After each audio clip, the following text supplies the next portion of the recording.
Абхазия, как и многие страны постсоветского пространства, на протяжении десятилетий хранит память о событиях Второй мировой войны. Свидетельство тому не только масштабные мероприятия, которые проводятся в честь празднования Великой Победы, но и множество мемориалов, возведенных в память о героях, участвовавших в Великой Отечественной войне. Однако по истечении времени памятные комплексы стали нуждаться в реставрации. Такая возможность появилась в этом году благодаря российским грантам. Первые работы по обновлению исторических объектов начались в селе Мачара. Здесь есть два таких памятных места. На въезде установлена мемориальная плита, посвященная бойцам 46-й армии, оборонявшим в 1942 году перевалы главного Кавказского хребта. А рядом со школой памятник жителям села, участвовавшим в Великой Отечественной войне. Нас пригласили, объявили о том, что будет такой конкурс проходить, что будет Российская Федерация помогать нам с восстановлением памятников к Великой Отечественной войны, к 80-летию победы над фашизмом. Вот, мы приняли участие, естественно, в этой программе. В феврале месяце мы уже подали заявку, к концу февраля нам ее одобрили.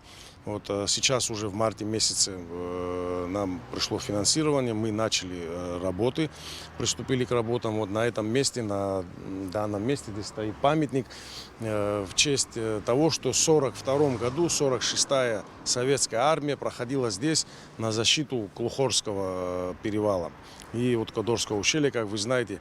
Немецко-фашистская группа Эдельвейс старалась по горам Кавказа добраться до Черного моря. Там враг был остановлен. Вот в честь этого события здесь установлен памятник.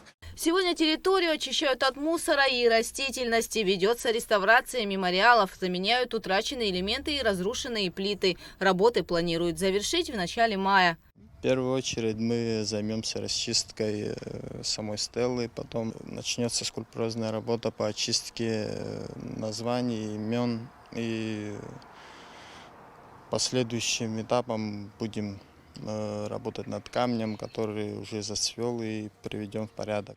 Также мемориальные плиты будут дополняться именами участников Великой Отечественной войны, ушедших из жизни в послевоенное время. Со временем люди умирали, те, которые остались живы в войне, ветераны умирали, и их имена вот здесь вот таблички добавлялись. Сейчас мы знаем, что есть какое-то количество людей, которых жители хотят тоже добавить. Вот мы сейчас ждем список от них, они составляют список, мы добавим новую табличку. Ребята, реставраторы это взяли на себя, добавят новую табличку с именами, она здесь будет вот установлена. Потом непосредственно реставраторы прополируют всю мраморную поверхность, проведут порядок. Вот, строители занимаются сейчас непосредственно брусчаткой. Вот эту брусчатку восстанавливаем, ставим ее на место. Ну, то есть вот так у нас идут работы. В дальнейшем будет озеленение, лавочки мы уже заказали, будем устанавливать.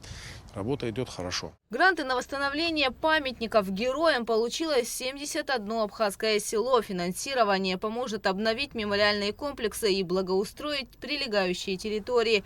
Главная задача проекта – сохранение исторической памяти. Гугут Саварданя, Фатима Гергия, Камила Джопуа, Абхазское телевидение.